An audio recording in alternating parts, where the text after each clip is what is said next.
Men, and I use the term in a manly way today. Hey, welcome to part 5 of the K Chronicles. Today we're going to begin reconstruction, and we're going to put this motor back together again, and we're going to start by working on the crankcase. We're going to start by putting my sprocket shaft bearing boss reinforcement ring around the sprocket shaft bearing boss to help close up that little crack. I had one of these things left over from the last time I made some, so I didn't have to make a new one. I'm going to take this out to the dirty shop, and I'm going to chamfer the inside edge to get it to match this angle on the crankcase, just to get it a little nicer fit. I'm going to weld up that spot, and I'm going to add a little reinforcement around here. The reinforcement ring is not very wide, so there's not a lot of meat to hang on to in the lathe. I'm using a couple of high-speed steel tool blanks as parallels on the chuck so I could get this thing lined up and square and even and all that for the chamfering operation. After a little dicking around and futzing with it this way and that way, I finally got it so that I'm satisfied it's as parallel to the face of the chuck as I could get it. So I'm getting it locked down, and I'm going to start machining it in a little bit. So the next step before I start making chips is to set up the compound cross slide to match the angle of the chamfer on the crankcase. I took this combination square and I matched the angle on the crankcase, and I'm now going to use it to match the angle on the compound. So I took this thing, I'm going to lay it up against the cross slide, which is going to meet up against my 1, 2, 3 block, which is laying up alongside my compound cross slide, and hopefully I'll get the angle pretty close. You know, this doesn't have to be exact. This is just to, make it look a little better and try to give that ring a little more mass.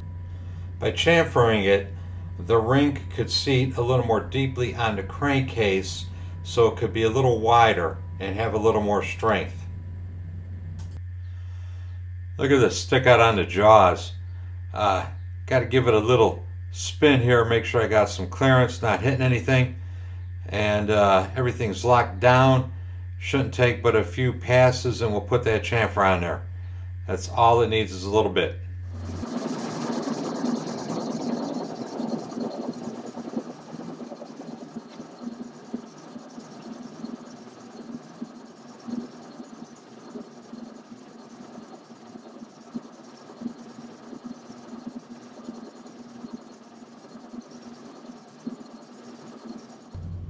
Alright, I'm just eyeballing it. Looks good to me. I'm going to call it good to go. Okay, I've changed the setup now. I'm grabbing it from the inside, and I'm going to knock off the outside corner. I'm going to chamfer it a little bit just to make sure there's clearance between the inside radius of the sprocket and the corner of the reinforcement. So a few passes to knock the edge off of this, and we'll be done.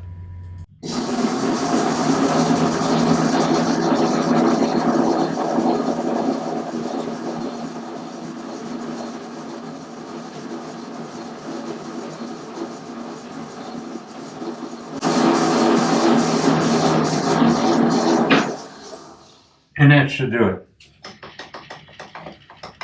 Let's go do a little final measuring, and we'll put it on. Okay, back inside of the clean shop. This particular reinforcement ring was made a while ago when I made a couple for XLCH. So it would behoove me to do some final measuring to check to make sure that it's either not too big or not too small.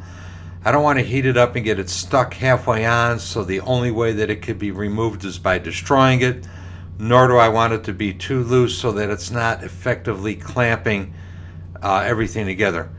I'm aiming for 7 to 10 thousandths interference fit. Okay, The ring is kind of a pain in the balls to measure because it's just so thin and there's not a lot of meat to grab onto when I stick the snap gauge in there. But anyway, I got it measured and it's what I needed it to be. So we're gonna commence with the heat.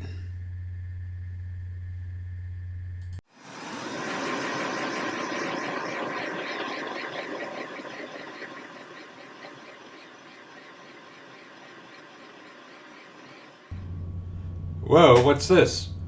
The astute among you will notice that I switched crankcases. That's because the idiot cameraman forgot to hit record when he was doing the money shot.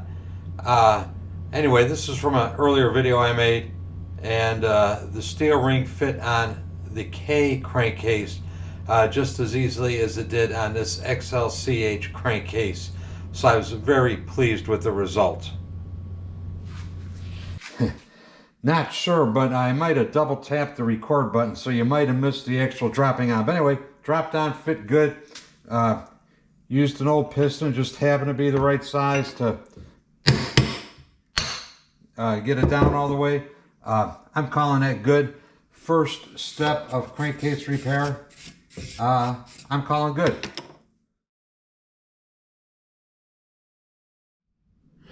Okay, the next project on the agenda for today is we're going to fix this. This owner wants to run a Speedo. Now usually I would make about a 2-inch diameter boss that I could weld here, and I could weld here, and I could weld here. Since he's insistent on running a Speedo, what I'm going to do is I'm just going to machine this out from the other side, and I'm going to make another piece just this same size, maybe a little fatter to give it a little more strength. So let's see how big this is. And it's a difficult area to measure.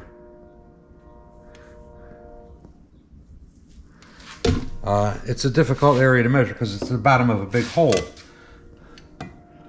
So let's see what I come up with on this thing.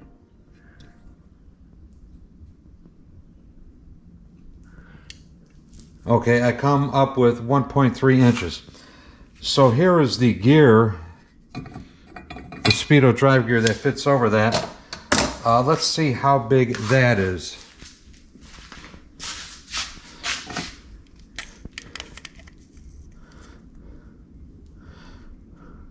Okay, this is 1.340. Wow, so Harley only gives 20,000ths of an inch clearance on either side. So I guess my replacement part is going to be 1.3 inches. That'll give me 40 thou, between the two, and 20 thou on each side, so to speak. Let's go cut a piece of aluminum, a chunk of aluminum. We'll make it 1.3 inches in diameter. So back out to the dirty shop to do a little machining. Yeah, I know, way too much stick out. The material is too fat to fit down the spindle of the lathe. If I wanted to do it right, I'd have to lop off a 4-inch piece to machine 1.5 inches off of one end. Then I'd have a piece a couple inches long, which would be too short to use for anything else, and I'd end up wasting material. The material's kind of expensive. I don't like to waste it, so this is what I do. It worked out okay, though. Razor fucking sharp. Never ever grab this shit when the machine is running. Okay, there were a few more passes. Finally got it down to final diameter. Switched tooling, and I got a cutoff tool in there. I'm a fledgling machinist. I've been learning this on my own for a few years now. And for whatever reason, the cutoff operation has been difficult to master. I don't know why exactly, but I've had a hard time with it. I'm finally getting halfway decent at it though, and for example, I've got this chunk of material sticking out of there with a lot of hangout. I'm turning at a pretty good RPM, and the lathe isn't even screaming at me, and yet I make a pretty good cut, so I'm getting better. Alright, switching setups again. I'm going to bore the repair part out to be just a slip fit over my dummy counter shaft for the welding setup. So we'll bore it out, we'll face it off to size, and you see now that it's cut off, I got it set up in the chuck the way it should be set up, so everything is going along pretty smoothly here.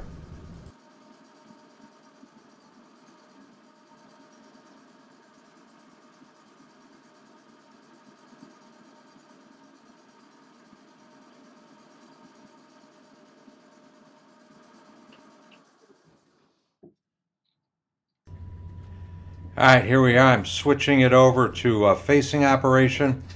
I'm going to take it down to final length. When I get it as long as I want it to be, I'm going to chamfer one end of it very, very deeply.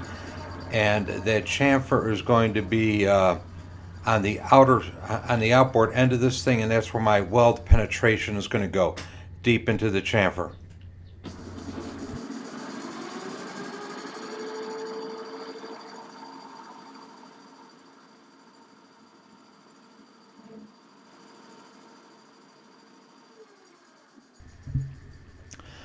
I'm using the side of a triangle-shaped carbide cutting tool to do the chamfering.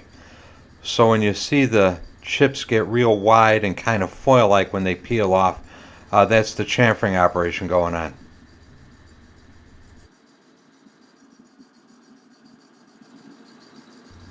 So here's the finished repair part. I'm just setting it inside the countershaft low gear to check how much clearance there is. So here's half a crankcase clamped down for a milling operation. I'm centering up the mill over the countershaft bearing boss hole, and I'm using a dial test indicator right on the outer edge of the bearing boss there. This is an area where it's not all fucked up with cracks and broken out. So I'm centering it up over here so that I could bore all that mess out of there. Once I get it all lined up, I'll lock it down, then I'll go in with a boring bar and bore out all that crack broken shit.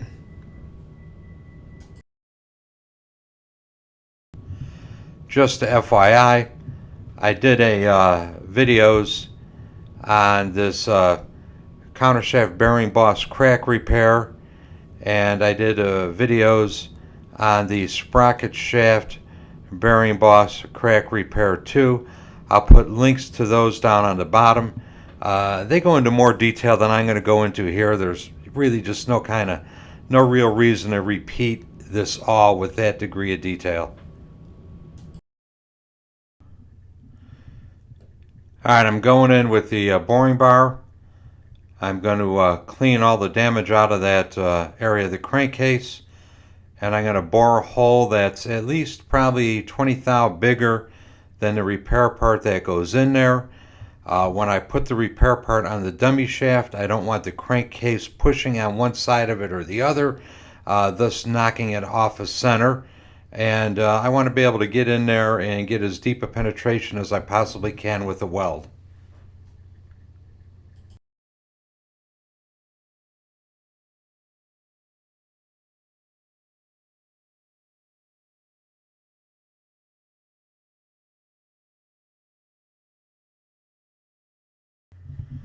Alright, here's where we're at. Cases bolted together. Trapdoor bolted into the cases. Dummy shaft bolted to the trapdoor. Everything's cleaned up. The cases were chamfered with the Dremel tool. This thing is ready to weld. I'm going to throw it in the oven for about an hour at 350, and then we're going to come out and fuse it all together. Yeah, let's go get dinner out of the oven and cook it up. It's hot.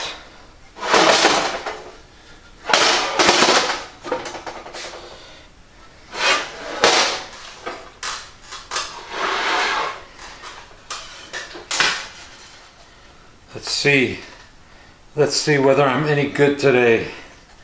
Some days I'm much better than others. You know, these old cases, there's actually a puddle of oil sitting in here that has baked out of the pores of this metal. you can never get the oil out of these things, and it fucks your weld up.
And come back around from the other side, try to, distribute the heat a little more evenly.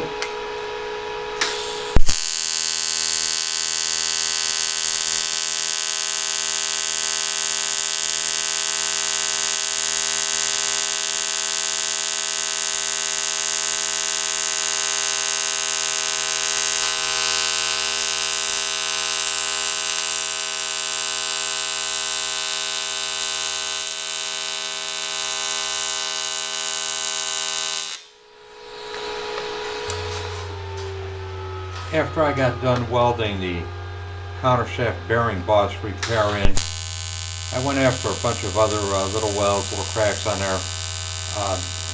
It's hard to weld and run a camera and all that at the same time. So the angles weren't really good where you could see anything anyway. So this is all the welding you're going to get. Like I've said before, I'm not a welding channel. But anyway, this got welded, the little cracks got welded, and that's about that.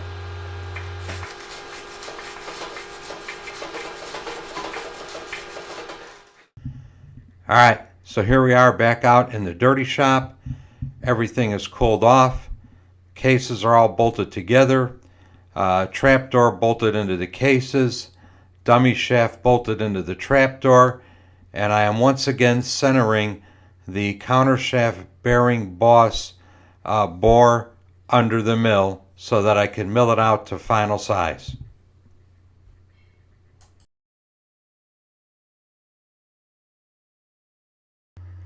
Okay, here's the last step. The cases hung out over the cross side enough so that I could pull the dummy shaft out from the bottom. Once the dummy shaft is out of the way, it's simply a matter of going in with the boring bar and boring the bearing hole out to the right size. You got to stop frequently once you start getting close. Stick a snap gauge in there and a micrometer, measure your hole, measure the bearing. You probably want about a 3/1000 interference fit between the bearing cup and the crankcase, and that's it. Lather, rinse, repeat until you got the desired result. So there's another, probably an hour of boring old milling going on. You don't need to see that. Suffice it to say, I got it done eventually and got the bearing fit in there, and as it turns out, all was good. And with that, I am out of here. Next week we're going to put some shit together. Not quite sure what, but something. So tune in next week and we'll see what the next step is. Thanks for watching. Please subscribe. Y'all have a good day.